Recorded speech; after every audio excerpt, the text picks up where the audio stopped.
Hello, hello, hello. Good evening, everybody. How are we all? I hope we're all good. Hope we're all well, and looking forward to tonight. Um, oh, she is back. She is back, back, back again. Um, Absolutely amazing. Evening, Shardy. You're getting cozy for a great talk. Absolutely, please do. Um, Make sure you fasten your seatbelts. Um, Captain Biggles is in the cockpit. It has been a while since he's been in the cockpit, in more ways than one. Um, Susie Grace, hey babes. Good evening to you. Evening, Lucy. Evening, Janet. Evening, Ange. Hope you're well. Evening, Robin. Good evening, Angela. I hope you're all well. So yeah, tonight is our special guest night. For those of you who were with us last year, we had this amazing lady on, and I tell you, the start of this year has just been magical. You know that we're doing a show together on UK Serenity, and every Thursday we've come together to record. She has cheered me up no end. We have had a laugh.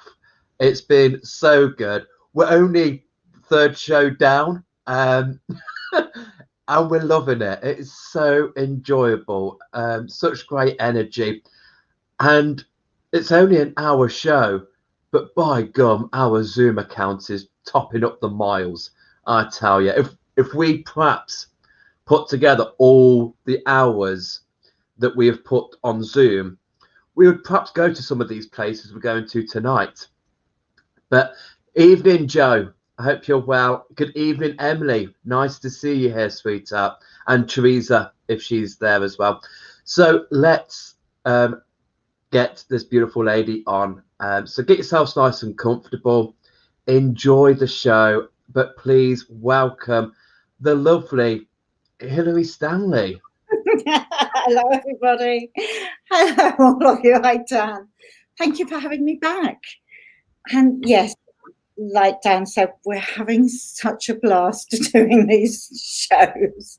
I think to record one hour show, it takes us about 5 hours. So loads of outtakes. Poor Adam's having to edit everything because but it's lovely, and I hope any of you who will be listening in next week, where they start back, will enjoy the shows that Dan and I are doing together. So it's lovely to be here, and thank you very much for having me back on. Hello to all of you. Absolutely. Well, yeah. I can't believe it's taken that long to have you back, actually. No. I think Adam said, I think it was June. Was it really? June, July time. Gosh. One of them, but yeah. Because in fact, I think the last time I started off talking to you down here, and then I ended up in the cockpit myself, finishing off the talk.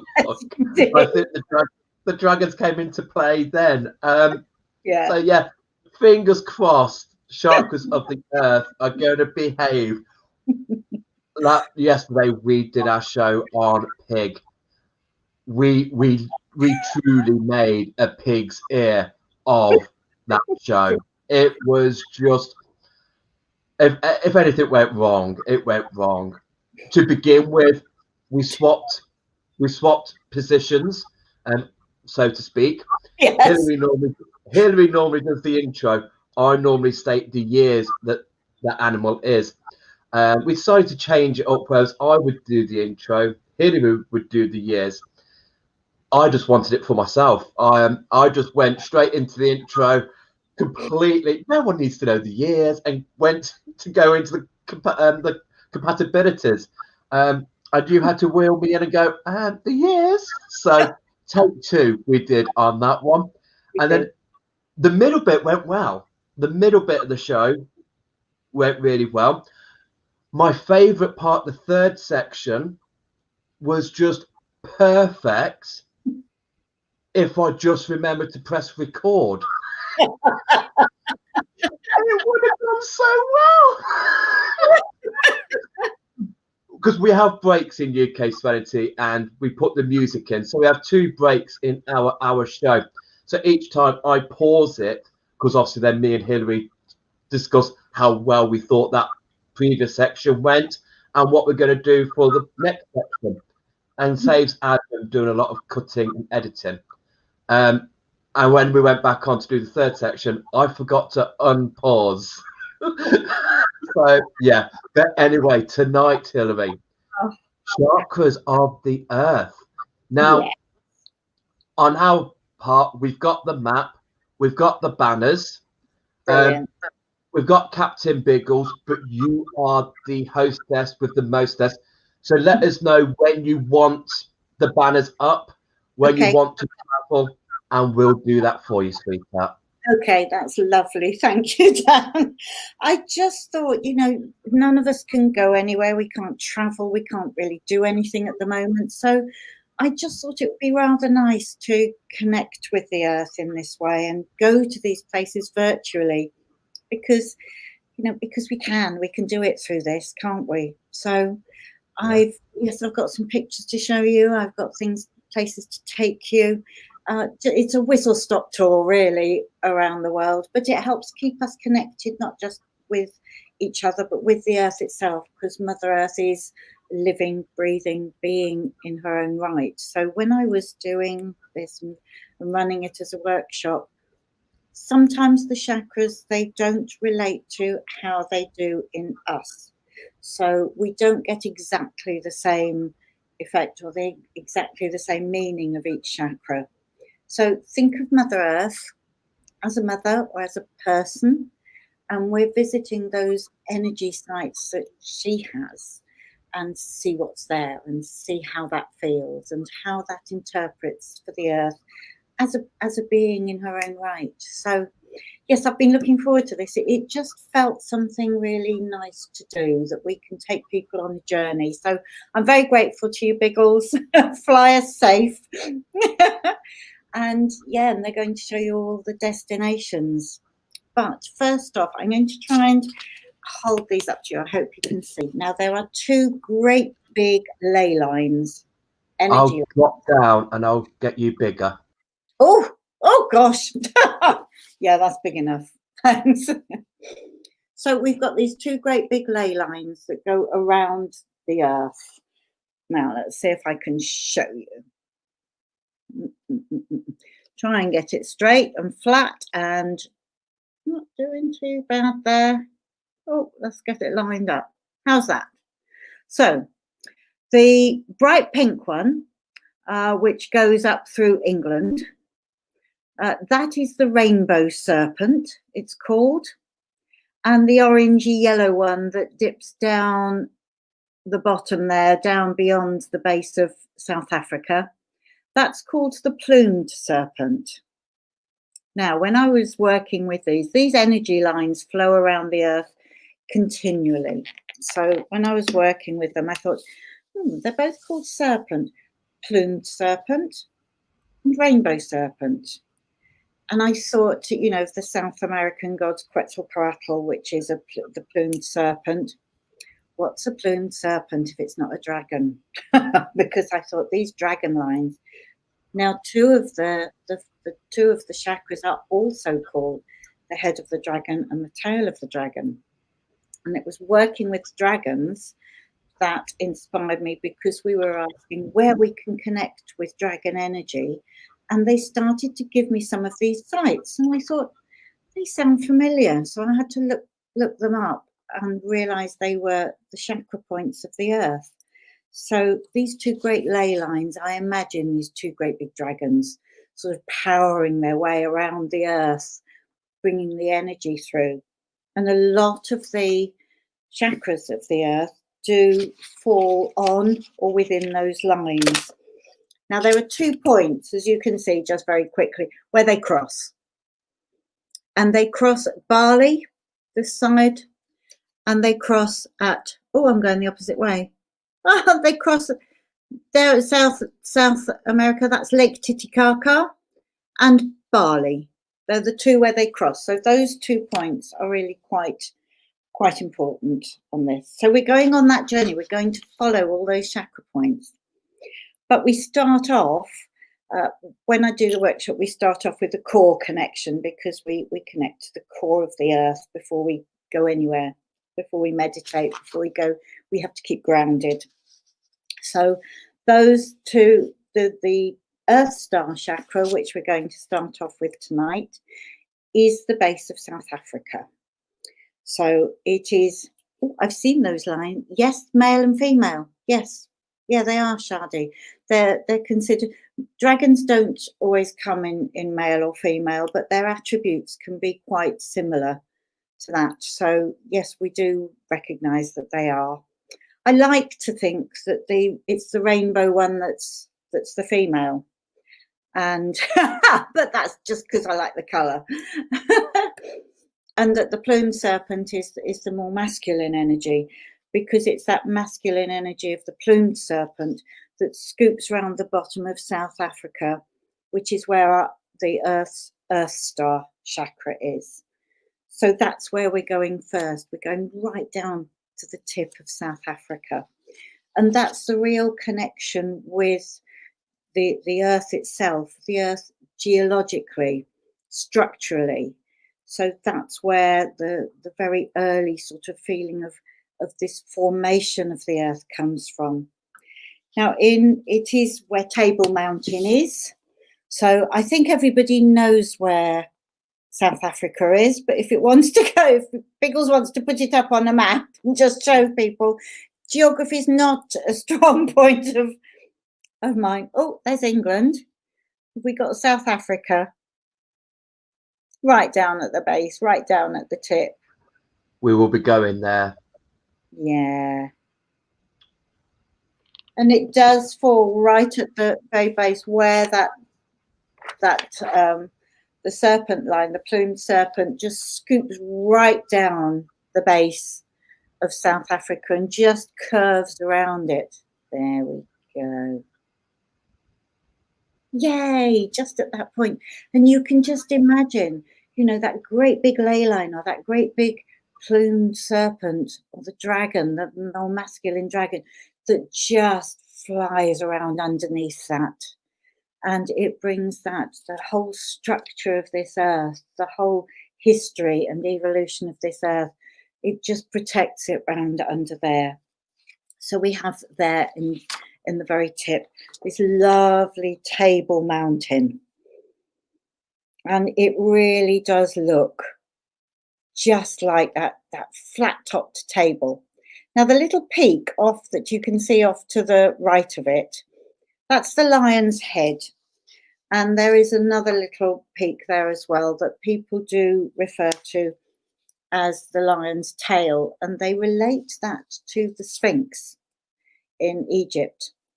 And it's like that's the point that looks out over the sea. But Table Mountain itself, which is the base, these chakras of the earth are vast.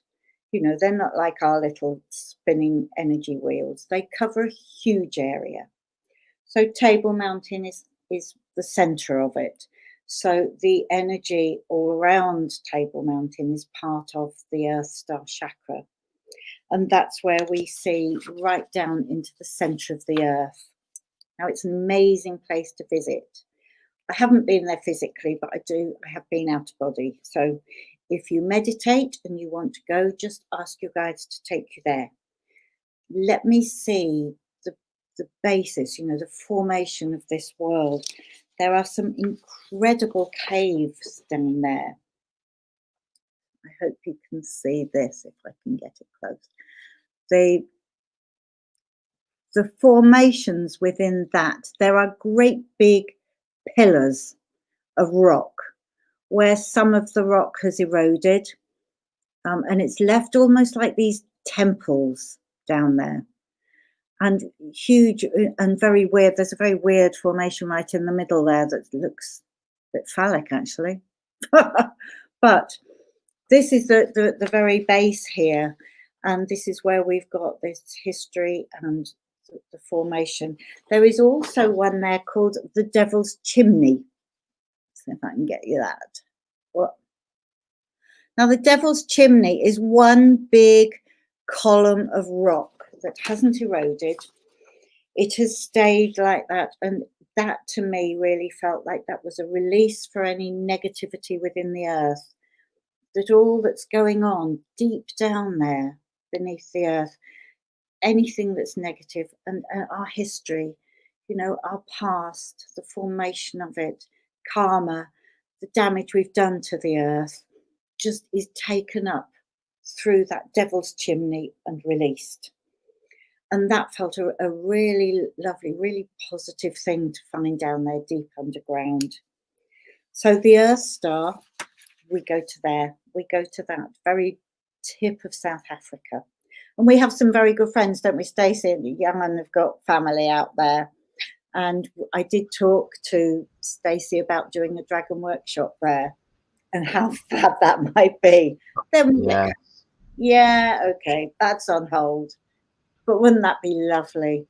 Yeah, because they always talk about being at Table Mountain. So yeah, I'm booking my seat there already. Hilary. They've got family out there because Jan is South African, isn't she? So yes, to do a dragon workshop with that great big dragon line going round underneath the tip of South Africa, wouldn't that be fun? Yeah. Sit next to you on the plane. It'd be lovely. One day we will. One day we'll all get to travel again, and we'll all be going all over the world. But just now, we can only do it virtually. Yeah, I actually want to. I want to go in your suitcase if you rebook your Alaska. Was it Alaska trip? Alaska, we were supposed to go to. I want to be in your suitcase for that one. Oh, yeah. Sorry to miss that last year, but one day. I know, to see the whales and to see the bears coming out of hibernation would have been amazing. Yeah, those trips, I'm sure you've all had holidays cancelled or had postponed and events. So yeah, one day, just keep holding on to the dreams and the thoughts, and we will get there. We will. So we're going to go now up to the base chakra, which is Mount Shasta in California. So map, please, Biggles. I like this.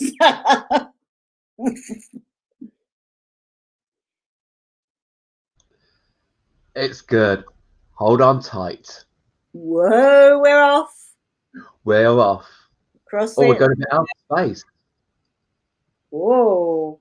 He loves the way he does this. He's brilliant. Hey! Yeah, look at that. And there we go. There we have Mount Shasta.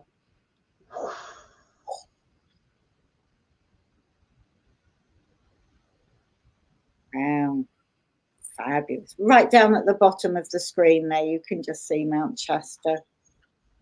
I don't think it's the white, is it? Although it should be, because it's snow-capped.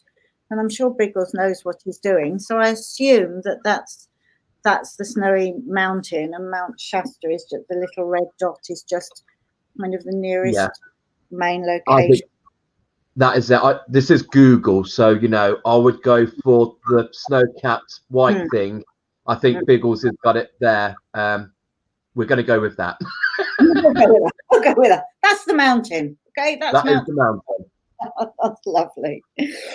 And that's just at the very southern tip of the Cascade Mountains that go up through California and go all the way up through through North America. And this is often referred to as the tail of the dragon. So again, we've got that lovely dragon connection with these. Now, when I went there in meditation, and I was expecting, you know, the feeling of our base chakra and the grounding there. But I found a real conflict between our desires and our needs and Earth's desires and needs. And the energy there was very much in conflict. The Earth needs so much more than we give it. We take. We're rather parasites, I think, on this earth, and there was a real feeling of that sort of struggle for survival, for power, for control, helping. Mother Earth has these needs that we don't fulfill, we take away from her. So this base chakra was that very much the battle there between the two. But it is a lovely place where we can also connect with our ancestors. It was very much linked to Lemuria, which was a very ancient civilization and continent out in the Pacific Ocean before Atlantis. And actually, my next radio show that I'm just about to write and record is on Lemuria. So I did get my second one in today. So yay! Well done, sweetheart. Yeah. So the third show will be on Lemuria. So this is where we feel part of that. The Archangel Gabriel has a retreat over there. So Gabriel and Hope is his twin flame. So in the etheric regions above Mount Shasta, where there is that conflict between need and desire, and the difficulties that the earth has faced over all these years, we have Archangel Gabriel. And not only the lovely Lady Hope for us for the future of the earth, but Gabriel has watched over us as children. They between them, they preside over all children. And we know Gabriel as the messenger, that told Mary she was pregnant. We won't go into that religious side, but he is known as the messenger. So he brings these messages of hope to the earth at that point, at the base, hope for the earth to have her needs fulfilled. So it's a beautiful energy there if you go. Within the rock, within the mountain itself, is a retreat of Master Adama, who is one of the Ascended Masters, who was very strongly linked with Lemuria and set up a retreat within Mount Shasta. It's often referred to as Telos, Telos, and that is the retreat where he took the last survivors of Lemuria and took them within that retreat in the mountain. So he's quite a nice master to connect with there. And there's a lot of interest. There's been a lot of cultish stuff around Telos and around Adama. Put that to one side. And when you work with him direct, there's a lot of the ancient knowledge there and quite specific on the needs of the earth and what we can do to help the needs of the earth. So it's a lovely place to go in meditation and go and feel the energy there. Connect with Gabriel, connect with Adama. He looks a bit like David Bowie, actually. There are a couple of pictures of him out there, but I always do see him as a little bit in the early days. David, sorry, I know you're gone now, but when David Bowie was young, not in all the makeup stage and the different personas, but when he was just quite raw, Adama has that quite thin face, tall, slim, and yeah, just a similar look to him. So worth a visit. Do go. It's on my list of places to go to. So, are you allowed to call an Ascended Master a resemblance of somebody in the pop world, but I can't call our friend a monk dude? I know.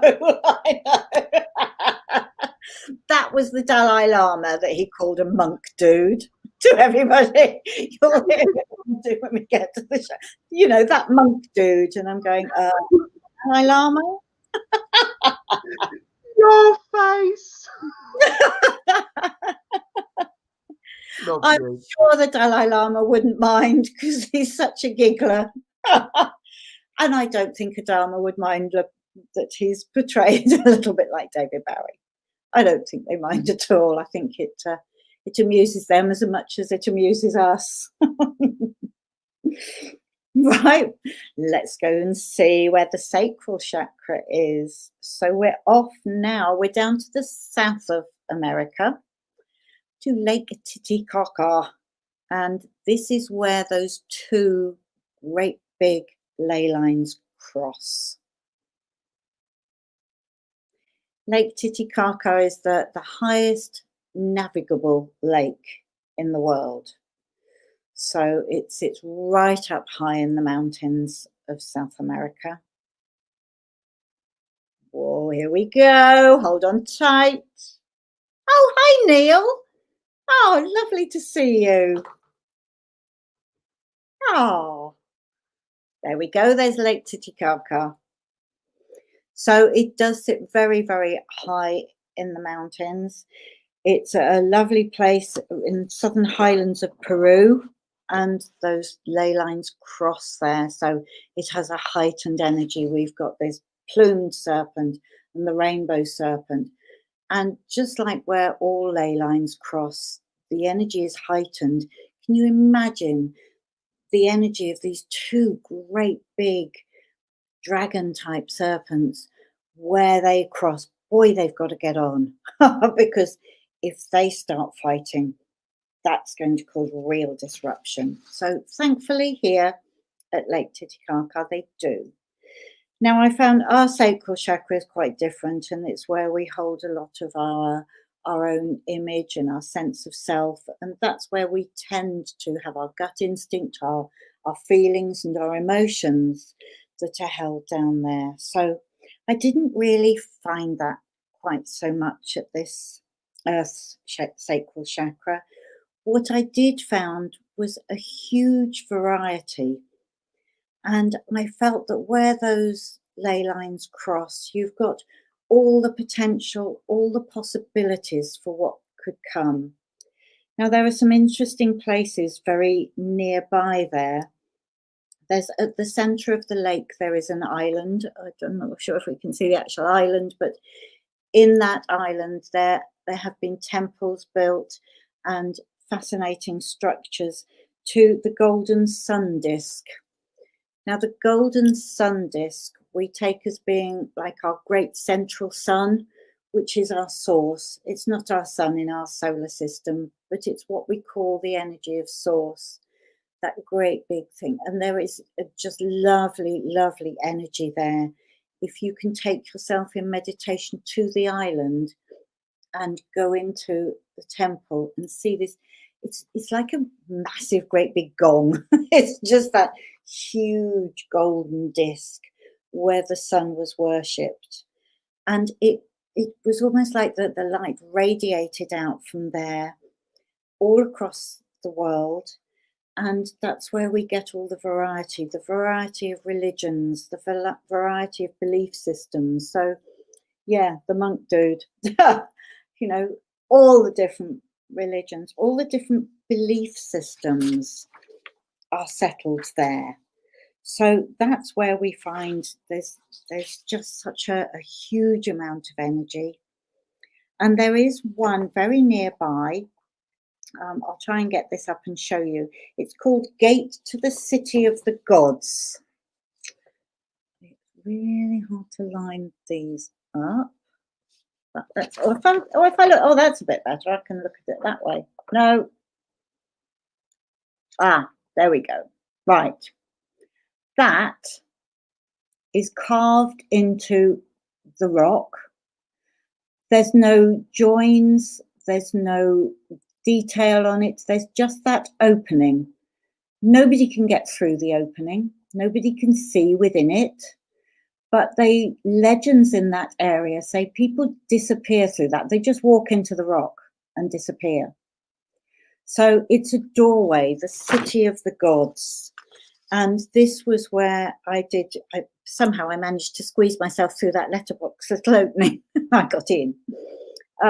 Obviously out of body. I'd never get through it in this physical. But there was a lovely sense of all the beliefs are stored there. It's records of everything we've ever believed in. right from the very beginnings of time, when we first started incarnating on this earth, what did we believe we were? Because those first incarnations, which a lot of them were in Lemurian times, where spirit was taking on the physical form, where did we believe we'd come from? How did we keep that energy and keep that connection with spirit? And it feels as if within that rock, within that gateway to the gods, we have all the civilizations that have come since, all the belief systems. So this sacral chakra of the earth to me was a huge one of choice. Take what you believe, what resonates with you, and what feels right to you. Don't, just because it's recorded or written or other people believe it, we've got that choice. Now, that was unusual to find that at what we consider quite an emotional center down in the sacral. So it was rather nice to see a different energy there and have a feel of that. This was where all those base needs and desires from Mount Shasta were coming up and going, yeah, but what feels right to you? This is for you to choose. So a lot of gods there. It was where I had the feeling, of a lot of other civilizations of gods of the Norse and the Egyptians and the Greeks and the Romans and all the ones that have come, all those deities that we've ever looked at and thought, yeah, you're for me. They were all there. And so it is this great big place of choice. It's a lovely, lovely place to visit. So you can take yourself there in meditation. I'm sure Biggles will fly you there anyway. But yeah, it's a great place to go. And then we come to the solar plexus, and that's down in Australia. So we're off. Hold on to your seats. I love this. Your Adam is so clever. So we're going to Uluru.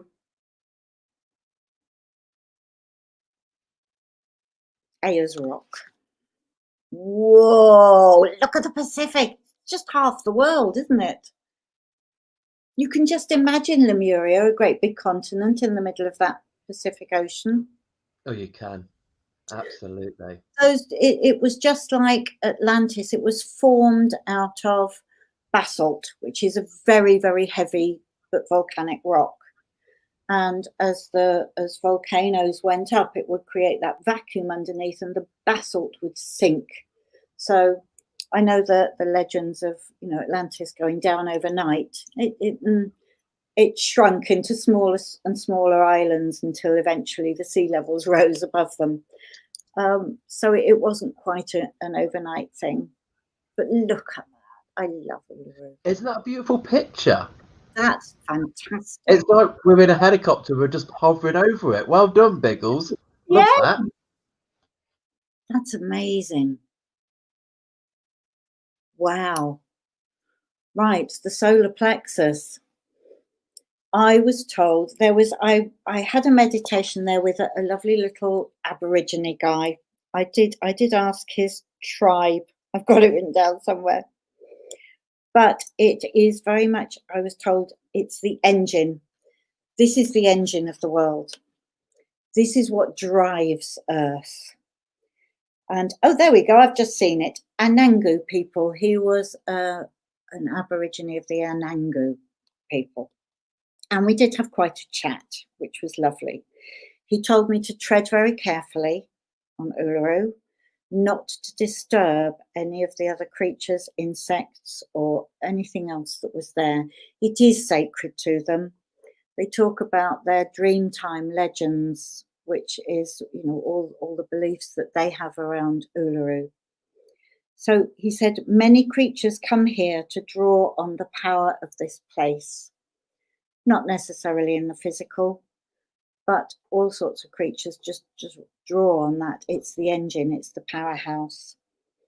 He said they attempt to come from miles around to re-energize. It helps them survive. But when I zoomed in, you know, when sometimes you look at something and it's almost like you have an automatic zoom in your head and you go, oh, let me have a look in more detail. Zoom in. You can see it a little bit on there with the lines there. It reminded me of the skin of an elephant. It was just all sort of cracked and dry, and which it would. It's in a desert. And so I did say that. I said, oh, it looks like a great big sleeping elephant in the desert. And he went, we don't get many of those around here. But it was very much that lovely sort of relaxed, I'm here, I'm not moving, I'm staying. And he said, perhaps the whole rock is a sleeping animal, or a giant that gently breathes beneath the surface. It is here to give the energy to the earth and to share its life force with all who come. So this was a lovely place again to visit, to connect with all life on earth, to connect with the animals, to connect with those creatures that we tend to, well, you do, Dan, you connect with all the animals, but a lot of people tend to think they're perhaps not so much part of our awareness. Whereas here at Uluru, it is very sacred. If you've been there, I'd love to know what you felt, because in the physical, I haven't made it over there. A bit too hot for me. But it was a fascinating journey. It was lovely. It links also to life on other worlds, because there are so many worlds out there and life forms are very different. So Uluru holds that energy for them too. It's the universe's connection with here, being the engine and what drives our earth. It's the powerhouse. It stores the power for how we affect all the rest of the universe on that ripple effect that goes out from Earth. So a lovely place to feel Mother Earth's real strength, real grounding, and real this sense of forward, you know, we're working, we're all together, all those cogwheels that all just work and grind away and fit and make the earth run. So yeah, do go. Do let me know. I'd love to know if you've been. And any questions at all for Hilary, do comment, and I will pop them up, and when her eyes catch them, she will answer them. But yeah, I will. Yes, I will. I can't see all the chat, but I thank you for keeping an eye on them, Dan. Yes, do. I'm here to do that. Oh, that's lovely. It is, to me, I do kind of get carried away with these things, and I can just, keep going. And then I forget somebody might want to ask something. So do feel free to interrupt. That's perfectly fine. So we go from the solar plexus to the heart. Now, this was interesting. The heart, we always tend to think of as Glastonbury, Shaftesbury, all around that area. So Uluru with a note of E. Oh, does it? Oh, Neil, thank you for that. Oh, there's some confirmation, eh? Oh, yes. Yeah. Oh, thank you. Yeah. That'll go in my notes later. Yeah, because the base is C, sacral is D, solar plexus is E, heart is F, throat is G, third eye is A, crown is B. Oh, there you go. In the notes. Yeah. You know, I wouldn't have known that, being not, you're the music man, not me. No, don't ever ask me to sing. Karaoke. I tried to do karaoke once, and I saw 40 of my friends going, "No, no, don't sing." So the note of E, and that's really, really nice to know. Thanks, Neil. Oh. So we've got the area around Glastonbury. Now, this has long been considered and thought of as the heart chakra. When you think of Mother Earth or Gaia as a living, breathing being, our heart is where we feel the emotions. It's never stable. And I think we feel that at Glastonbury.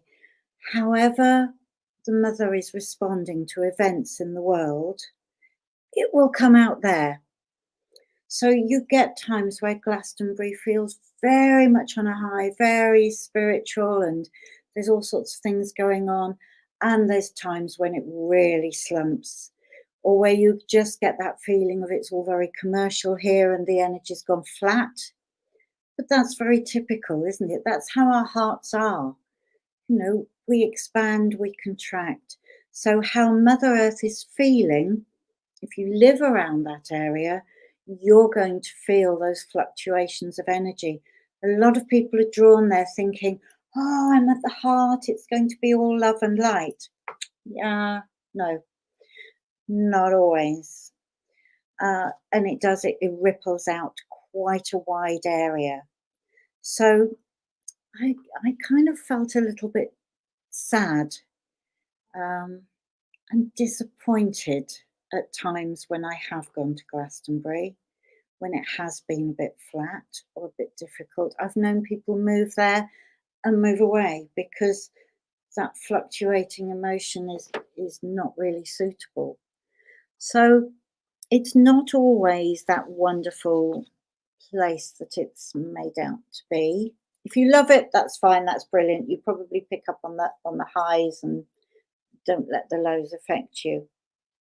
But back in our history, the Abbey is obviously in ruins now, but that is where Joseph of Arimathea set up a religious centre in the time of Jesus there, a spiritual centre, not particularly religious. I always feel religion is man-made, but, you know, the belief system. Always zooming in on the Abbey. Yay! He's so clever, isn't he? Brilliant. So it is where, you know, the spiritual light is supposed to shine out from. There are some beautiful places around Chalicewell. In fact, I went to Neil H's concert there in Chalicewell. It was superb. It was just, he did a live concert of his music, Return to Magic. And we had an incredible golden light in the sky one side because it was the sunset. It had been raining, so we looked to I can't remember whether it was east or west, and there was, well, it would have been the west, wouldn't it? The sunset. To the east was the most fantastic rainbow. Poor Neil was in the gazebo, you know, playing his music, and everyone was their cameras out to get, but the light just was so incredible. And I feel Chalicewell holds that. It's almost like it's in a, you know, the dome of a snow globe or something. It's contained. And the same with the White Well. If you've been there, just around the corner from Chalicewell, there's a White Well. That is very Mary Magdalene energy.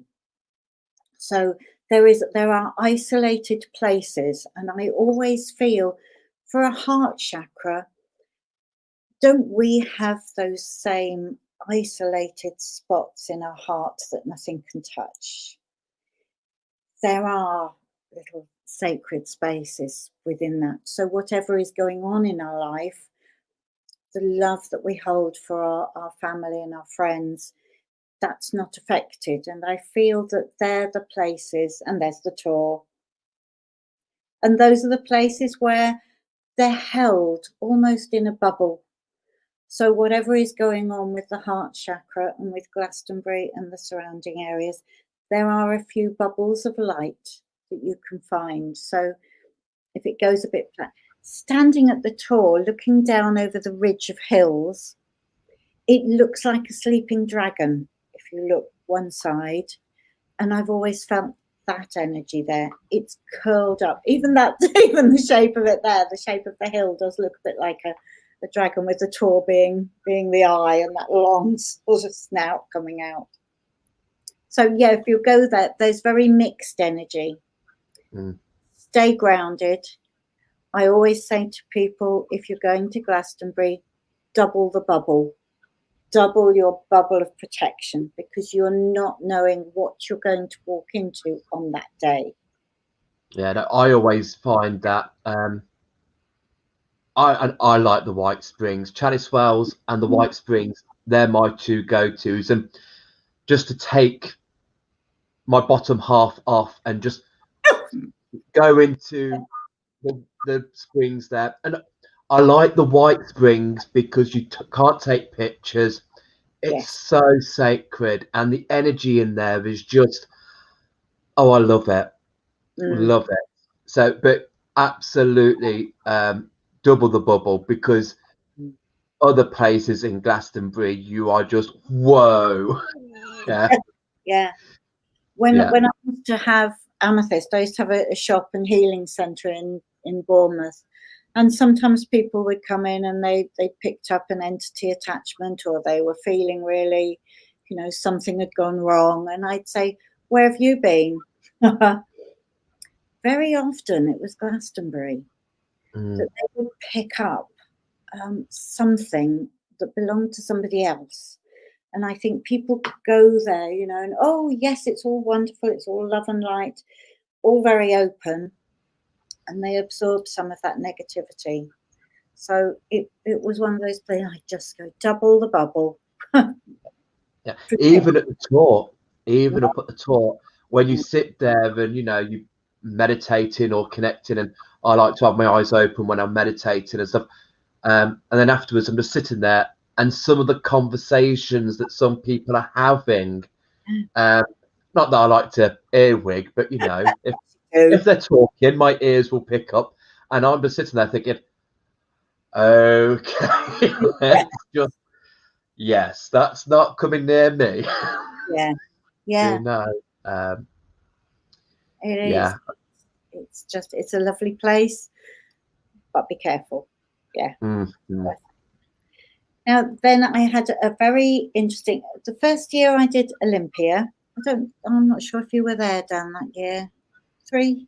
I've done 3, I think. But the first year at Olympia was when I had just been working with the chakras of the earth.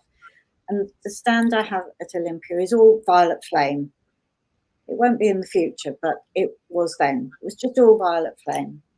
But I've been working on and researching for this workshop for the chakras of the earth. And a girl came up to my stand and she said, I have to tell you something. People do, don't they? When we're at Olympia, we'll get all sorts. She said, I have to tell you that you think the heart chakra of the earth is at your Glastonbury. She said, I'm Hungarian and I'm telling you it's at Dobogoko. So, write it down. I'll have a look. She said the Dalai Lama came to Dobogoko and told us this is the heart and soul of the earth. So as soon as I got home, quick, have a look, find out where it is. Where is Dobogoko? What is it? What's there? And then meditate and go and have a look. It was just so random that she came and said that, or not. I mean, we know, don't we, synchronicities happen. Just as I've been working on it. I never saw her again. I looked around for her later, and I just, over the 4 days we were there, I never saw her. So, but I do remember something to a lad, effing and jeffing on the tour. Oh, how rude, Shardy. People do. So I'm going to take you now, or introduce you to what I found to be the higher heart. And Glastonbury feels black and white. Hi, Pamela. How are you? On top of the tour, I asked if I was facing east and fell to my knees because the energy is so strong. It is. It reminded me a little bit of the Devil's Chimney down in the Kango Caves, because the energy of the tour, it's always, we know, don't we, as above, so below. So what is funneling up through there? The same as through the Devil's Chimney. And I do find, yes, there is a lot of energy there. It comes up from deep within the ground. It's not just a folly or a tower right sitting on the top. It's what's beneath. What's it drawing down and what's it pulling up? And I think you get that sense of that heightened energy because you're feeling the movement of the energy there at the tor. So yeah, brilliant. So we're off to Hungary now, I think, and Dobogoko. I found this to be a lovely journey. There was lots of research and lots of things going on. But when I went there, there is a heart-shaped Dobogoko. The G and the K are around the wrong way, but that doesn't matter. Yeah, Dobogoko. And there we are, look, right on the northern part of Hungary.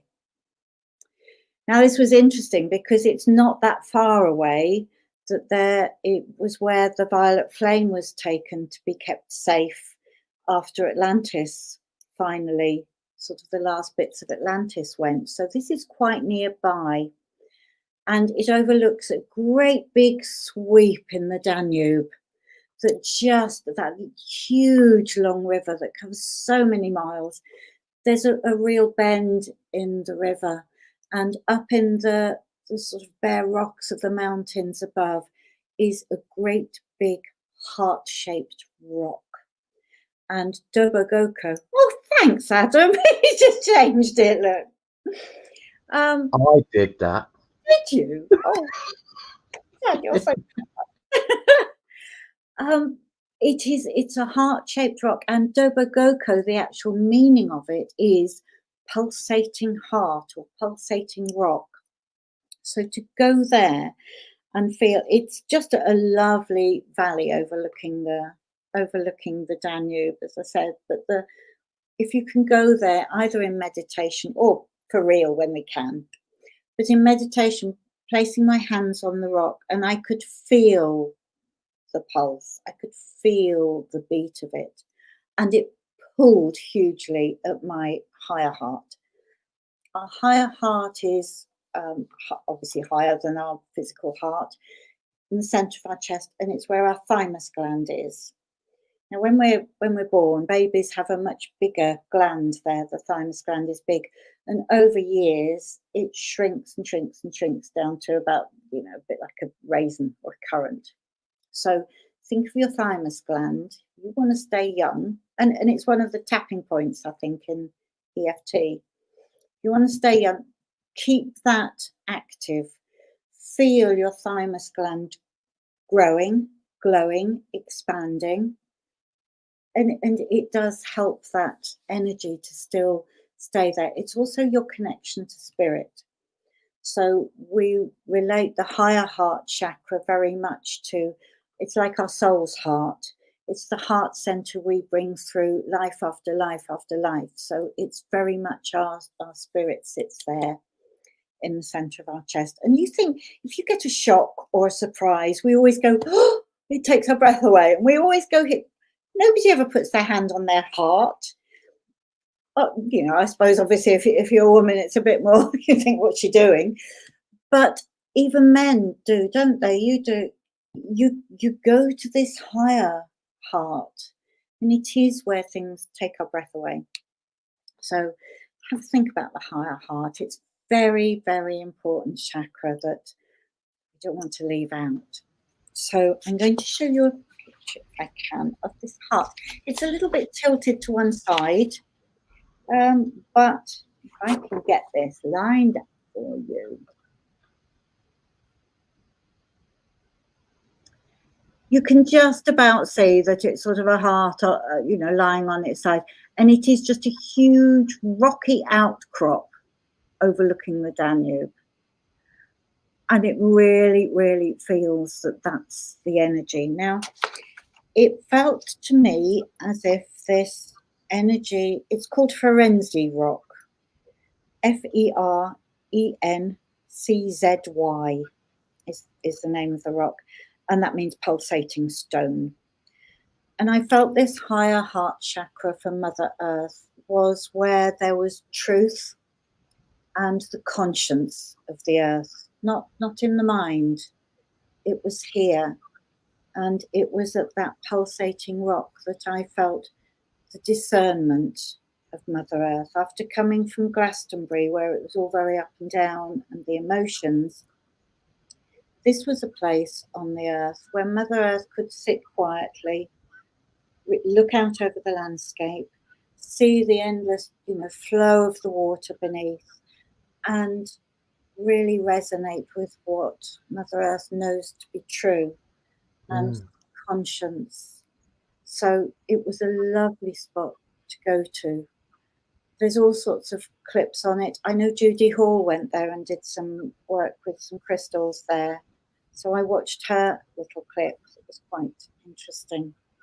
And there was just such a beautiful energy there where Mother Earth can do what she feels is right and find that truth within herself. So lovely feel, lovely place to go. How are we doing for time, Dan? Oh, look, it's 5 to 7. You're doing well. Don't you worry about the time, sweetheart. It is. You're so informative. Don't worry. It's amazing. I think my teachers from school must be swiveling up there thinking, why couldn't she remember her schoolwork like she remembers all this stuff? But we remember what we love, don't we? What we're interested in. And definitely. You didn't do things like this at school. So no. Yeah. And I agree with you. The higher heart, it is important. It should be the 8 main chakra system. We should always acknowledge the higher heart. Definitely. Absolutely, Hilary. We'll have to do this together one day, Dan, and we'll get some crystals. Yes. Not for ours, but for the earth. Wouldn't that make a lovely grid to put out for each of the earth's chakras? Oh, we could get them going along the lines. Yeah. Yes, that's nice. Yeah, food for thought. Yeah. A lot of food and a lot of thought. Now, that would be really lovely to do. Think how that would help the earth too, help Gaia. Bring her chakras back into alignment. Yeah. Oh, chat later. Definitely chat later. Yeah, we'll do that. Watch out for a new workshop coming then, people. Any excuse. Any excuse to get together. Yeah, especially with the crystals, because that would be almost like a gift back. If we could do that in either a grid or a layout, or placing them on the earth in those lines, help shift the energy through, and wherever it feels stuck, a little quartz point just to give the energy a nudge through. Oh, Dan, yeah, we'll do that. Yes. Brilliant. Yeah. Right, let's go and see the throat chakra. And that's the pyramids of Giza. So we're off to Egypt. Bye, Hungary.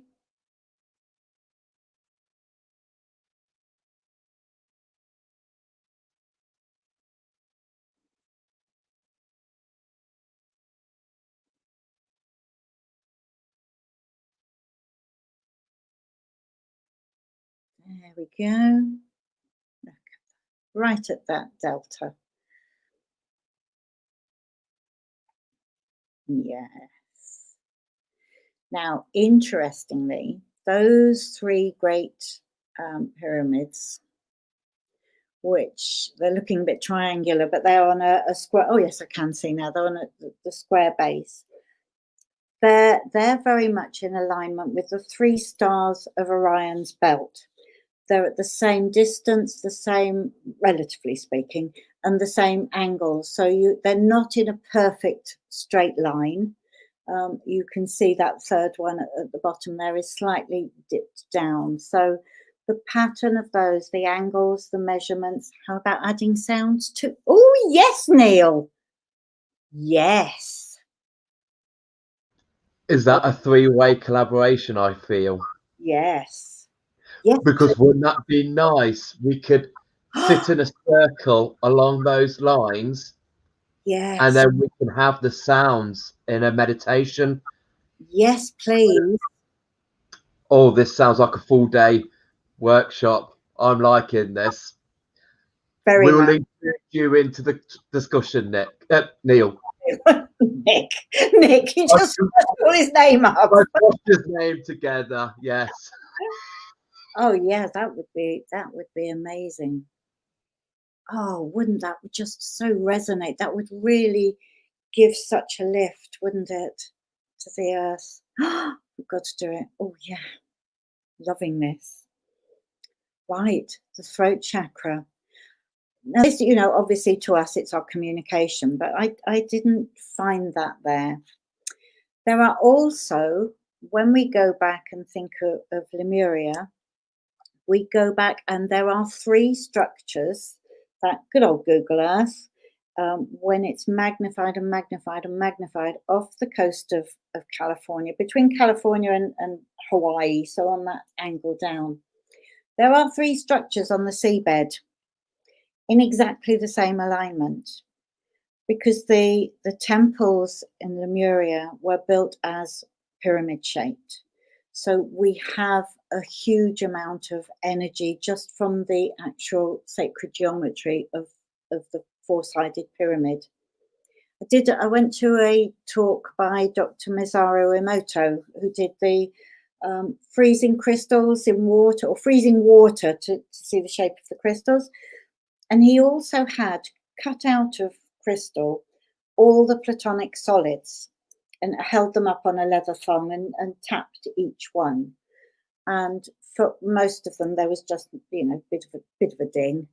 When he held up the 4-sided pyramid, and he tapped it with a wand, the sound rang out through the hall. And he said, this is the only shape that has an energy within it and a resonance of its own. And we can see why they built these temples way, way back in Lemurian times, because they knew that this shape held an energy, which is why they built them here at Giza, why they've built them all over the world. There are so many pyramid structures over the whole world because it has an energy frequency. And again, as above, so below. You have the pyramid beneath, which forms the octahedron. So that energy goes not just from the base up, but goes down into the earth too. So it is that transportation off into the afterlife. So brilliant. I love these, but I didn't find it about communication. To me, it was about structure and the expansion and where this can lead to. So you've got this lovely square solid base, and square is the shape taken to represent the earth. I know we haven't got a square earth or a flat earth, but in the geometry, the triangle is taken as the air. So that's the symbol of air, and the square is the symbol of earth. So we have that lovely combination of air and earth coming into the pyramids. So to me, this was all about structure and how we can expand our minds and our ideas, not just about how we explain that. And I was told that the chakras here represents the structure of the world, and the structure, we're talking about society, not just the actual formation, the bricks and mortar and the land. It's about the moral structure, the ethics and the foundations of society. Now, when Atlantis did eventually decide it was just going to give up and go beneath the waves, they were a great seafaring people. So they took the structure of their society, their beliefs and their understandings, and they went to calmer waters. into the Mediterranean. Yay, peace. Lovely place for them to rebuild. You know, a lot of land all around the Mediterranean, a lot of spaces where they could restructure their society. There's the Berber tribe in Morocco. Their legends and their beliefs all link back to Atlantis. Some words in their language are very, very similar to those right over in Belize. So they can only imagine that that came from a common language, a common ground. So you've got pockets of these civilizations, Rome, Greece, Egypt, they grew from the ancient civilizations of Atlantis. So to me, these pyramids, when I went there and the guide that was with me was explaining that these are symbolic of the structure of the society, the rebuilding of the civilization and their beliefs and their understanding and their rules, their regulations, their gods. So everything was very much about that sort of structure there. So that was a little bit surprised that we didn't have the essence of communication there for the earth. It wasn't about that for her. It's about the society and the structure of that. So I think now we've time to go to the brow chakra, our third eye. So this was a difficult one because this one moves. So we're off to Northern Europe, but it's kind of a wide open space. How I saw it were different, almost like whirlwinds, spinning round and round in different places, all over. Now our brow chakra, we know, how we see, how we connect with spirit, our intuition. So yeah, it's got to be a nice, fairly general one here. But I found here for Mother Earth, all these whirlwinds would occasionally come together in a great big vortex, and then it would split off again. And it is said to move through different ages. Now we know that we are just, the age of Aquarius has been coming in slowly for a long time, but it's kind of now that it's here. So this new age for us, the age of Aquarius, and Aquarians always tend to think of things outside the box, or they don't have a box at all. I always think they're a little bit odd, weird. It's all right because my son's an Aquarian. They think differently. They see things differently. They're innovative. They just have a different perception. So I found that very much here within Northern Europe. I found all those whirlwinds that I was seeing. Covent Garden, the Artists' Quarter in Paris. There were all sorts of areas there where there was just this innovation and these new ideas and different way of looking at things. The street artists, those standing, the people statues down through Las Ramblas in Barcelona. There were all these pockets there where people are expressing themselves differently. So I thought, well, that doesn't go quite in line with our brow chakra. We like being odd. It's okay. Shadi, I'm so glad you're Aquarian. That just, yeah, brilliant. So I found all this was, where we get the street performers. It was exciting. It was different.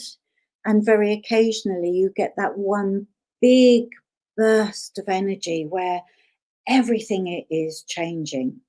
And I think that's where we're heading into now. When we get rid of the old and let go of all that, the new energy that's coming in. A lot of us are already saying, aren't we, Dan? We're getting so many ideas, so many thoughts and plans. I don't know about the rest of you, but I'm often awake, 4 o'clock in the morning and sitting up in bed with a cup of coffee and making notes because something has come in or some new idea or something I want to do. And just like has happened with the crystals and with Neil, bringing those things together. And I feel that's what this brow chakra is about for Mother Earth. bringing together of ideas. Now, to us, we find that our link to spirit, our intuition, is through our imagination.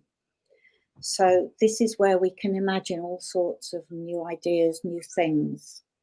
And for anybody who says they haven't got an imagination, I don't believe you. Because we can all think of something. Our minds are never empty. We can never sit there with an empty mind. But your imagination is like a doorway. Now, if you do want to work with your brown chakra and connect with spirit, with your loved ones or your guides, they're not quite so good at kind of getting their thoughts into our logical brain, because our logical mind, which we tend to associate with the left brain, is very much, I can't see you, you don't exist. End of story. If you think differently, especially if you're an Aquarian, your imagination, imagine it like a doorway, and you open up that and they're all there going, yes, what do you want? We're here. Do you want to chat? Do you want to let us in? So our imagination is where we link with everything that we can't logically see or understand. And the imagination in these places, I saw some incredible things down in Barcelona. Some of the statues were just awesome. I love the Artist Quarter in Paris, and Covent Garden is just exciting, different. The musicians, there's so much there. So that was a real buzz, the third eye, the brow chakra. For Mother Earth, this is where all these new ideas. So you think of all of us, you know, that are having all these ideas now, and we're there, we're within that space. It makes me wonder if people in the rest of the world are having them, because I know everybody I speak to at the moment is, you know, off on a different tangent, or there's new things coming in. I wonder if it's because we are within that area of the brow chakra. I'd like to think. Be interesting. And I think you are rubbing off on me.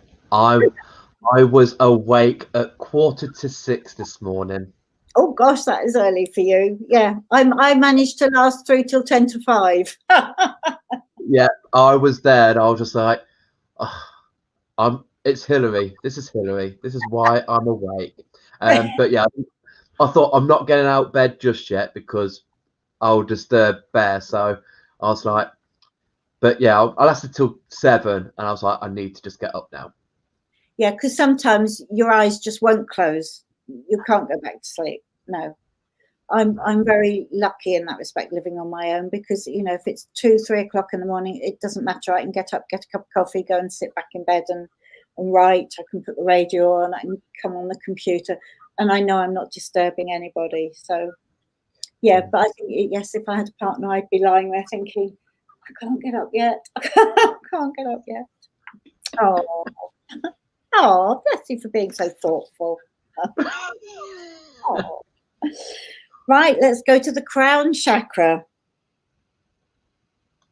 And that is, I beat you both before 4. Oh, brilliant. Yes, yesterday morning, it was 2:30. I was up, just too much going on in my head. I do catch up with a nana nap later on in the afternoon sometimes. I just think, just 10 minutes. Oh, I love a nap in the afternoon. It's the way forward. Yeah. My grandchildren say you're having a nana nap. So we're in the Himalayas. And this is Mount Kailash in Tibet. This is a very, very sacred mountain. People are not allowed on it unless they are of a very high vibration and have special dispensation. It really is frowned on, anybody getting too close. So this, you know, for the crown, where we feel is our connection with spirit, that's where we stop being the physical energy and we become pure spirit. I found here for Mother Earth was her ego and her sense of responsibility.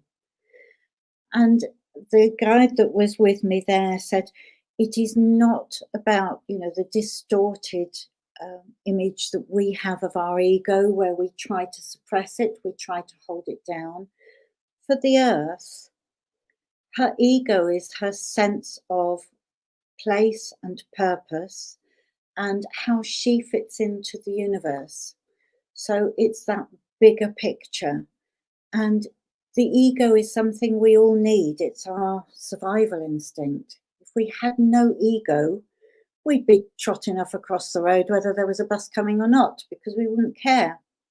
So we have to have an ego. It's what keeps us alive. It's our sense of self. We tend to think of it as a bad thing, but it isn't. It's something, and if we're doing things like this, years ago, I would never have got up and spoken to a lot of people.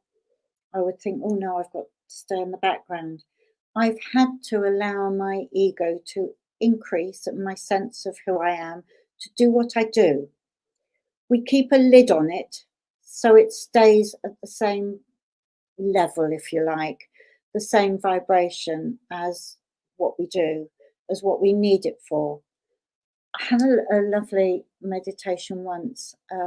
Archangel Uriel, I think it was, saying, where is your ego in your body? Take it out and have a look at it. What does it look like? And I know Neil is, I hope you won't mind me saying, Neil, I tend to work, yes, best at night. But I know, Neil, lovely guy, his work is his front. The work and his beautiful music speaks for itself. So he likes to stay in the background. Ego would never, ever be an issue for Neil. It just isn't out there. It's very much personal, and he keeps that, and his work is speaks for him itself, which is lovely. A lot of people find that they can't fulfill their purpose because their ego is so flattened. And for those people, I always say, bring it up so it's equal. We keep a lid on it. We keep a check on it that the ego doesn't grow, because we all know people where it has, sadly. And you think, no, it's got to be in alignment with my purpose, with what I do, and what I need it for. So Archangel Uriel said to me, take your ego out of your body and look at it. Give it some structure, give it some rules, tell it its job. I need you to be able to let me stand up in front of 100 people and talk or do what I do.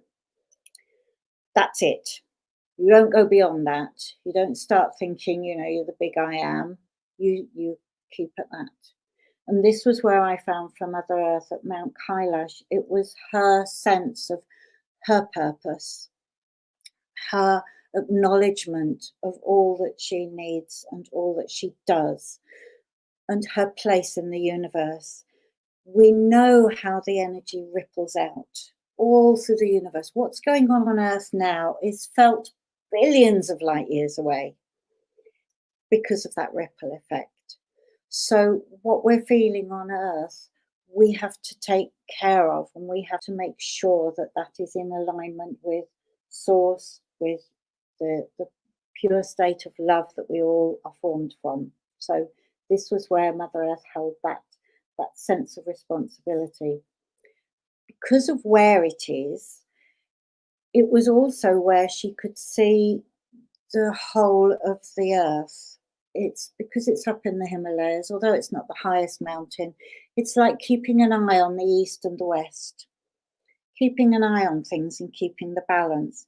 There was a very strong sense there of the yin and yang, of keeping that balance, keeping it together, keeping it working. If you look at pictures of Mount Kailash, it is very black and white. Oh, try and get it straight. Oh, it looks a bit like a lizard's head in that picture.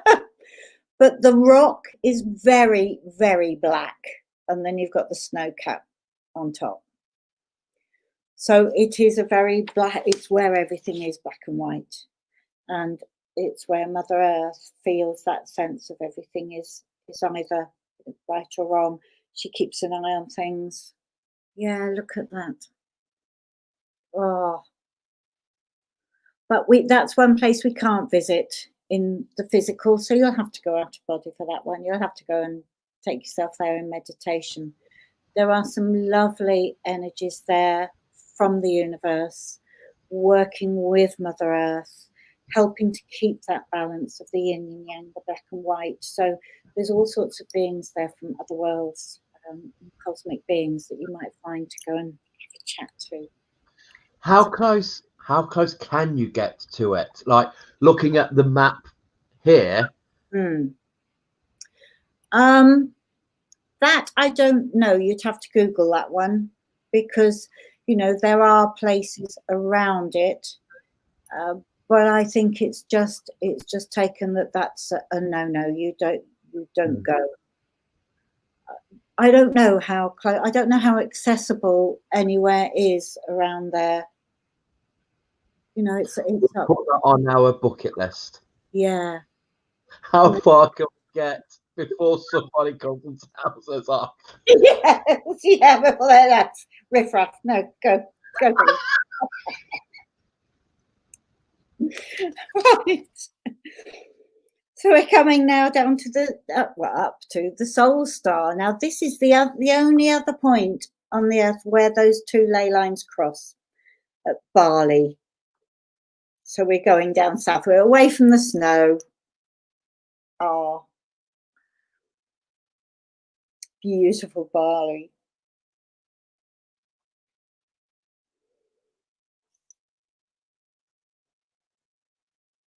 So we've got those two big ley lines that cross there. The old legends state that the plumed serpent and the rainbow serpent didn't used to get on. There was a bit of argy-bargy between them. And they used to cross, the energy lines would flow, and they used to cross at Lemuria, and that caused a lot of disruption there. As the energy of the Earth and as land masses moved and Lemuria started to break up into smaller islands and eventually go, there was a shift in the energy, and those two dragons then crossed at Bali, and that's where they made peace.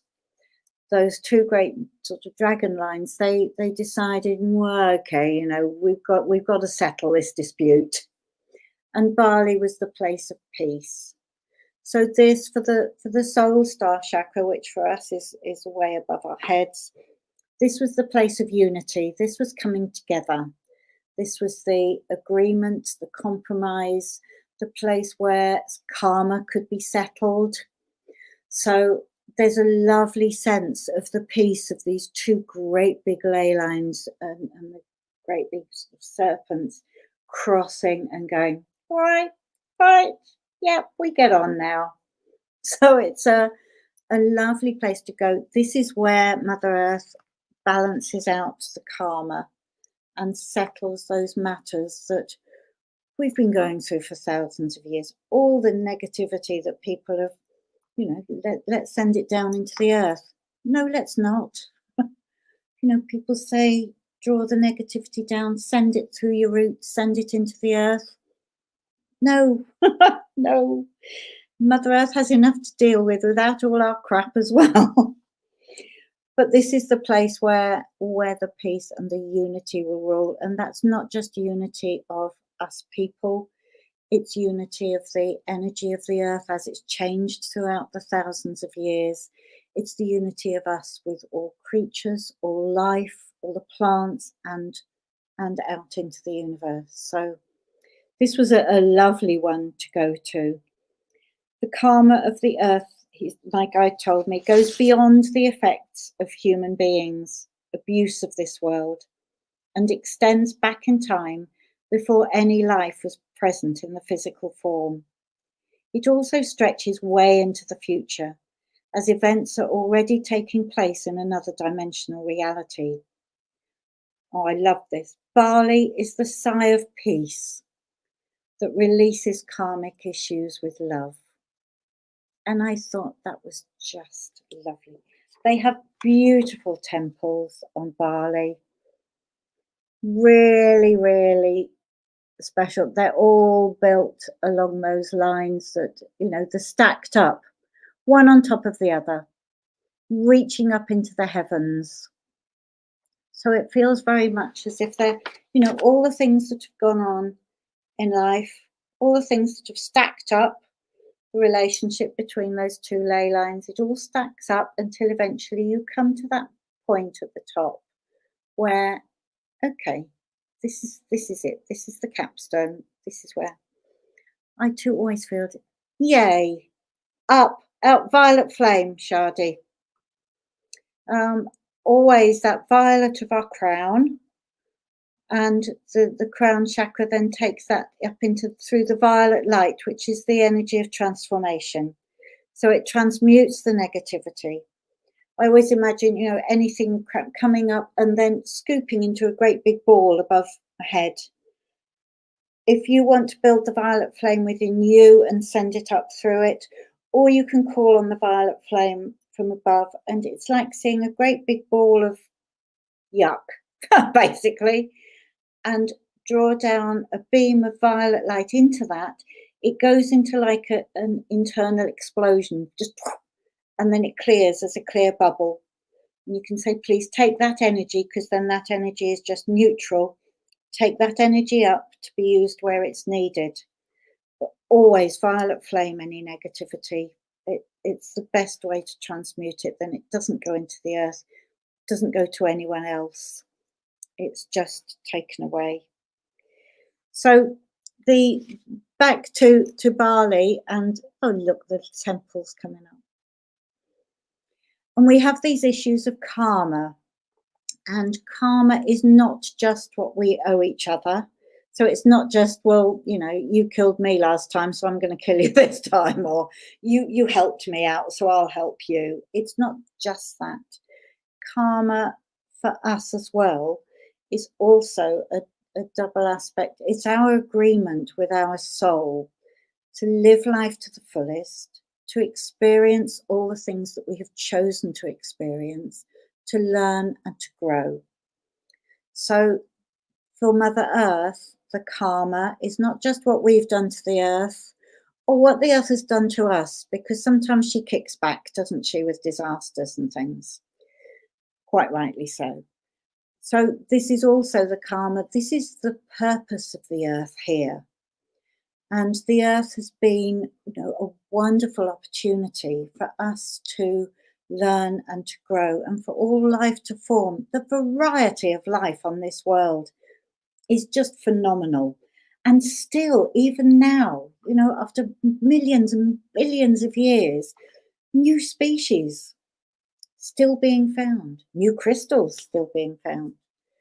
So the earth is still growing and still learning and still fulfilling its purpose for being a planet in the universe. So Bali was where you get that lovely sigh of peace, of everything coming together. It's all right. It's all how it's meant to be. So it's a lovely place.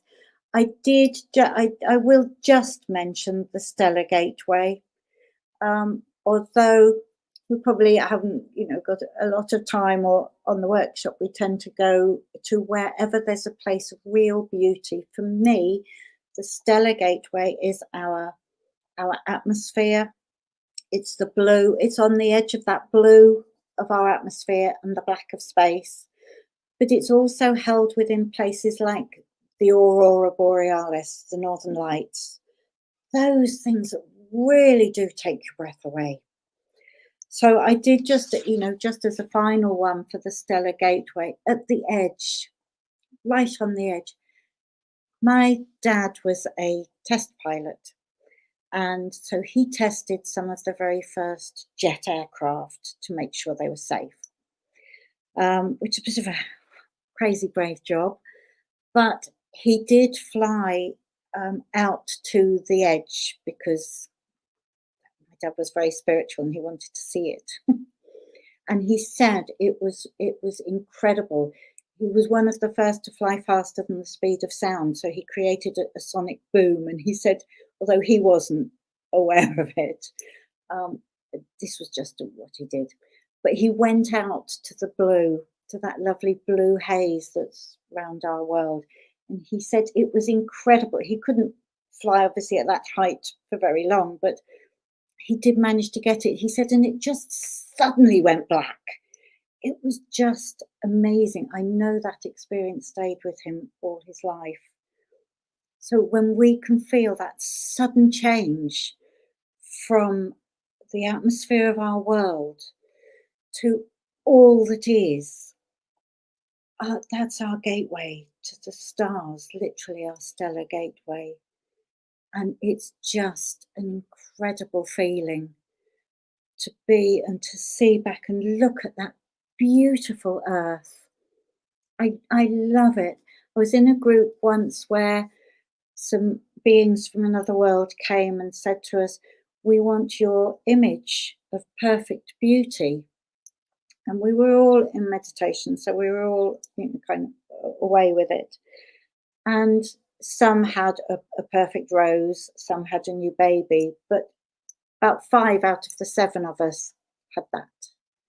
The image of Earth from outer space is our idea of perfect beauty. So I think I'm going to leave you with that lovely image. Earth is a fantastic place. I hope you've enjoyed a little trip round it and seen some of these really heightened energy places around the earth. It's been lovely to share that with you all. Thank you for listening and coming on that journey with me. That is just, I love that. Thank you so much, Hilary. Just Pamela, she asks for the violet flame. Yeah. So yeah, absolutely amazing. I have loved doing that. Oh, thank you, Neil. Yeah, and thank you, Dan. And yeah, that looks like there's going to be some more coming up. Then we'll be working power of 3 again, Dan. We like it when we go into a 3. Yeah, don't take that the wrong way, Neil, please. It's not after a 3. No. But no, so many lovely people are commenting to give their thanks. But yeah, how are things with you at the moment? You have got you're doing a little discount on readings at the moment. Yes, yeah, through January, it's 25% off. I've been doing, this is how I started really getting back into, or how I remembered my spiritual roots, when life took over, was I learned to read the tarot cards. It's 30 odd years ago now, so I still do that. And I do, January is always, because people are struggling in January, they want to know, see a bit of hope or see beyond this present situation. So thank you for these lovely comments. I'm so glad you enjoyed it. But yeah, they're on offer at the moment, and my meditation CDs are on offer at the moment. So I've got 2 Violet Flame meditation CDs. Your father studied ley lines in the Isle of Man. Yeah, I bet that would be interesting. So if you fancy meditating, they are all set to beautiful music by Neil H. I'm so lucky to have worked with him on these. So I have 2 Violet Flame CDs, one with Meditations for Dragons and one with the 2 Marys, Mother Mary and Mary Magdalene. So if you're interested in any of those, do get in touch because they're 20% off. So yeah, but any questions, any time you want to get in touch, please do. Yeah, and any questions on here, guys, please do ask Hilary. That was just so, what a way to spend an evening, just going around the world.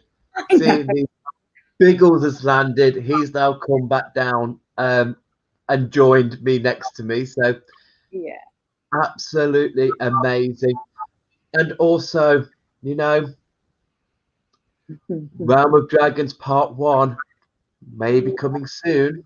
Yes. Yes. Um, yeah, and we have mentioned, you know, at the beginning, our radio show, but Spiritual Compass is coming back next week. Yes. Yes. And with that, you are doing. Yeah, that's been different. I was going to take a break from doing, I did a series of 12 spiritual compass shows, just talking about different workshops that I've run, different subjects that I've written about, uh, just all sorts of different topics that fascinate me.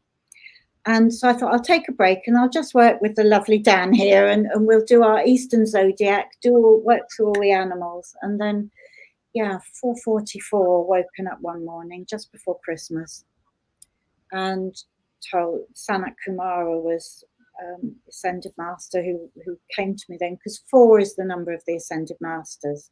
It's the structure. It's like the 4-sided pyramid. It's the knowledge. It's what we base our decisions on. It's the knowledge, the information.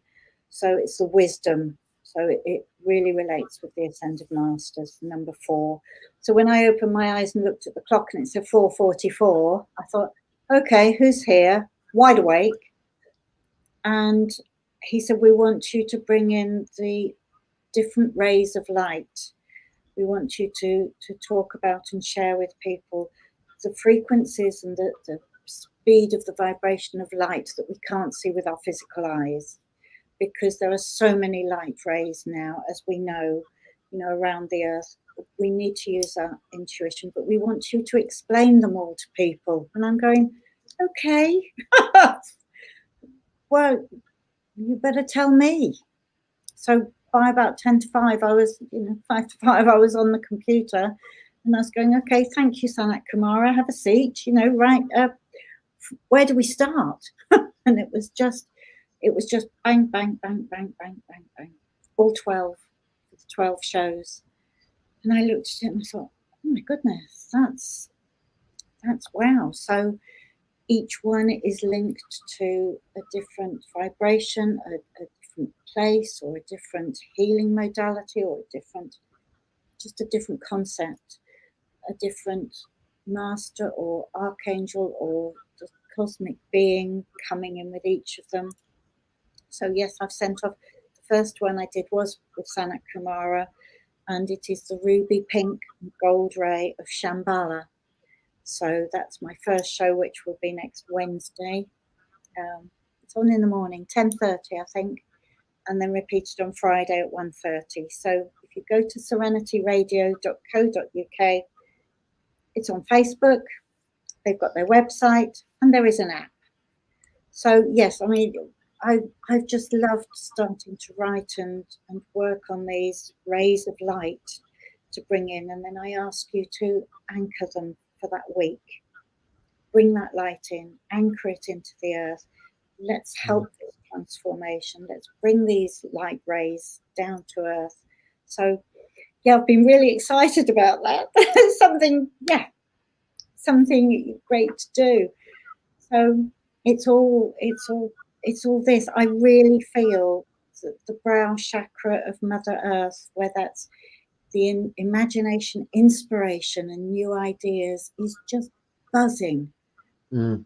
And Willow said the same. A lot of people, I think, we're all feeling this sense of, yeah, okay, COVID, yeah, we're kind of done with that now. All these sorts. That was so last year. Oh, last year. I love that. Yeah. So last year.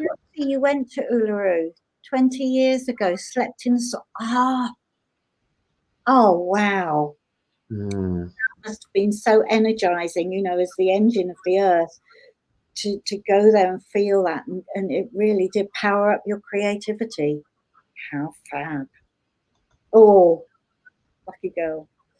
Am I doing any distant healing, past life stuff? Distant healing, yes, I do.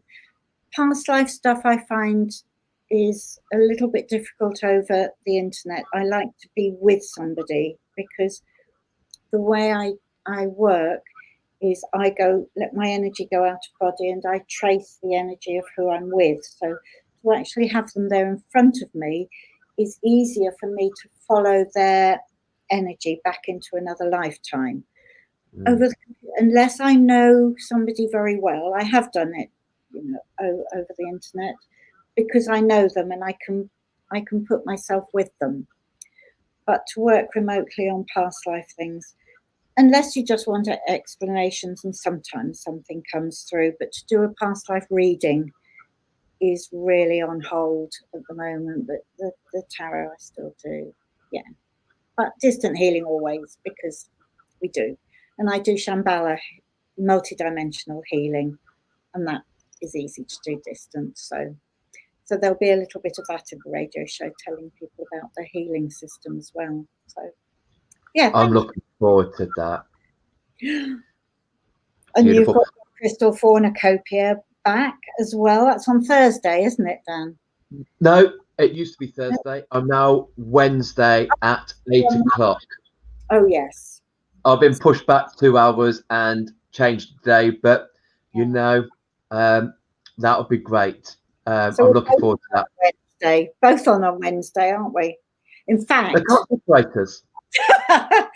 Dan and I are on the radio 4 times a week. Because you're on the Wednesday, then I'm on the Wednesday, then our joint show is on Thursday at 3:15, and then you're on the Friday for your repeat. Yeah. Our show is repeated on the Saturday. Yeah. And then my repeat is on the Sunday. Yeah. Spread ourselves out there. Radio. It's brilliant. Yes, Leslie, she came in, she missed the beginning part of it. Okay. This is going to be on YouTube. It's on ROX BOX is our channel on YouTube. And it will also be on ROX business page. Oh. Obviously, when you do click on the video, always bear in mind we have that banner going for about 15 minutes. So get your little cursor, move it along around the 15-minute. Well, I think today, because me and Hilary were talking beforehand, so today was about 10 minutes. What do you mean? Just move that cursor along. I know a lot of people. Willow, she, bless her, she says, I'm watching the video because I want to show my mum, but all I'm getting is your title screen. I was like, yeah, that's because we go live then. So move the cursor around the 15-minute block, and then the show will start. Janet Powell. Oh, hi, Janet.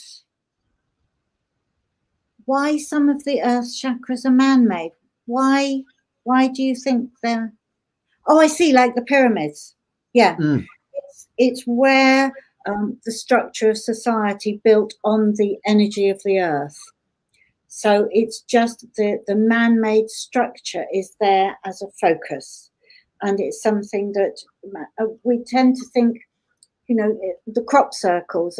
A lot of the crop circles are man-made, but the energy they bring in is the energy for the earth, and it's all channeled through. So the reason that the people built the pyramids was to mark the chakra, because they felt the heightened energy there, and the link with Orion, and the link back to their temples in Lemuria. So it's just where, people have left the mark, really, and put that to say, the chakra, it's here. So that's why we get some that are man-made. I hope that explains that, Janet. I think so. Yeah. I think so. I don't know if Nick is still with us. But yeah, he's had more plugs than his local sparker. That's brilliant. We literally don't mind name dropping anyone and everyone. if they resonate with the same vibration, if they are, you know, people who we value, and I know how much Hilary thinks of Nick because of the collaborations you've done with your meditation CDs. So definitely worthwhile a shout out. You are an amazing person with It your was, music. I did sort of look, and there was times when I was thinking, you know, I wanted to do the meditation CDs, and I wanted to do them with Neil, because to me, his music evokes the feelings. He really gets it. You know, work with. I had some years ago tried with a guy who was a musician, and it was just, no, it just didn't work.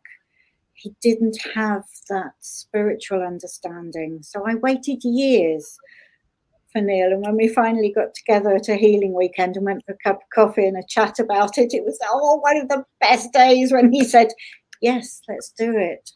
So I'm eternally grateful. I would never look to work with anyone else now, because to me, the music he puts behind the meditations, it fits, and it's just beautiful. I've got so many of it. I think most of my CDs are Neil's, actually, because for meditating to, or just chilling out to, just listening to, there is no better.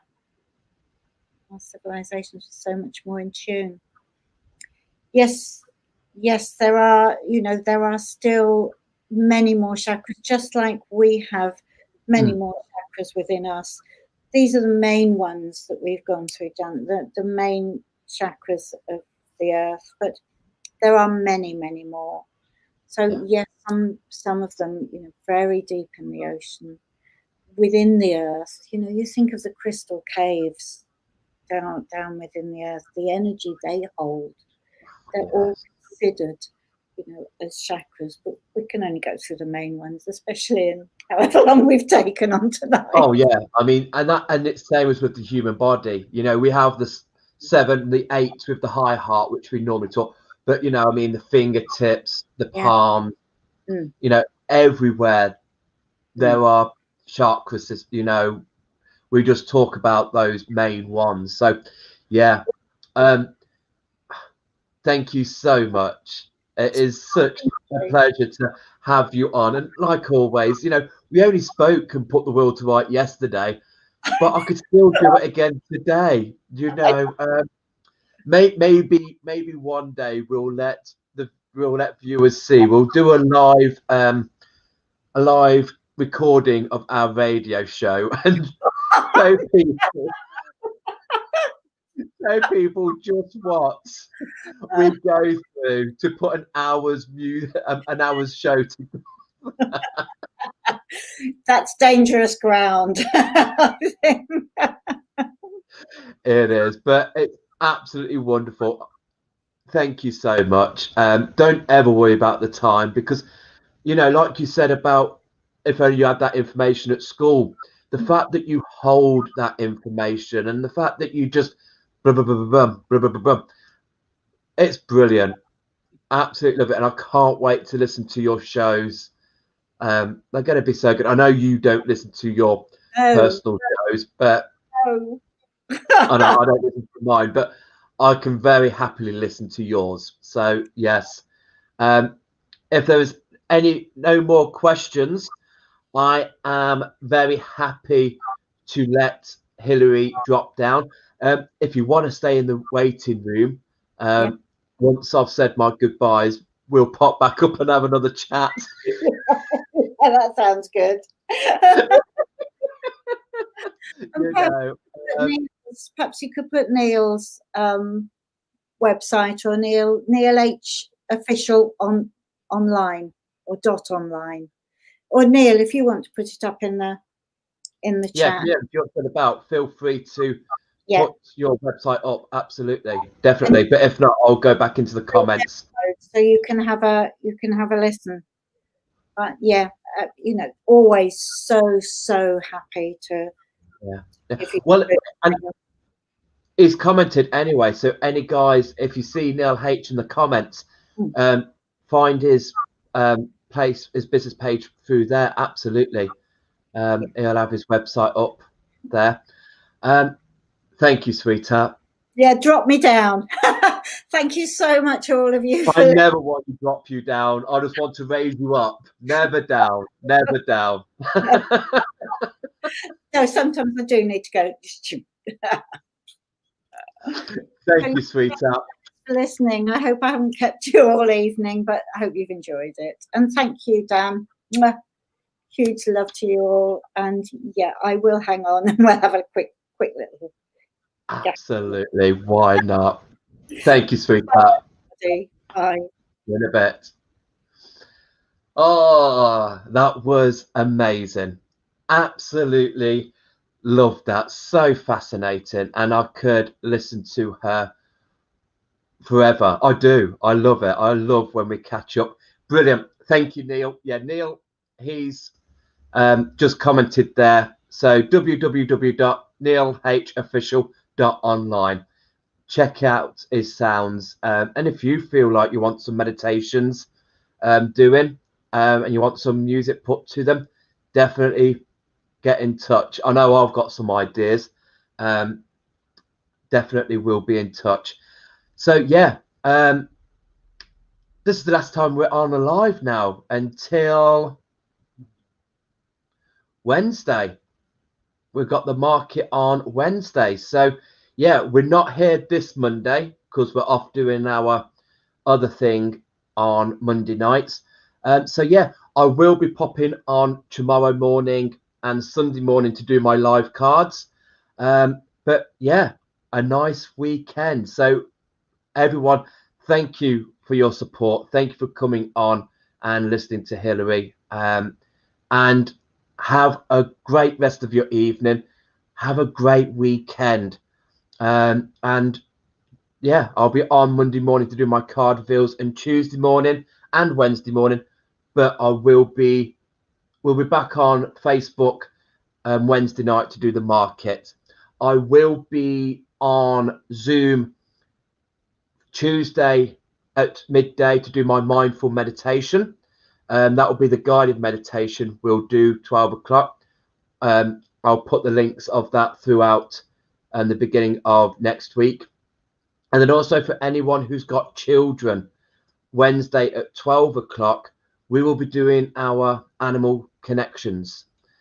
So again, I had 6 amazing children and parents last Wednesday, and we worked with Bear. And it was just a case of me showing a picture, an oracle card of the bear, and asking them in their little family groups, what energy do they feel with Bear? What words do they get with Bear? And we talked a bit about the crystal, and then I sent them into a short meditation to meet the spirit, the essence of their bear, which I love doing with kids because it only has to be short because they're so open, they're so switched on. You ask them to visualize a wood, they're in the wood. And at the end, I was so impressed with all the different variants of bears that they saw. So brilliant. So that's at 12 o'clock on Wednesday. Again, I'll be popping the link on for that beginning of next week. Have a great weekend. Have a great start of next week and see you all soon. Good night. Bye-bye.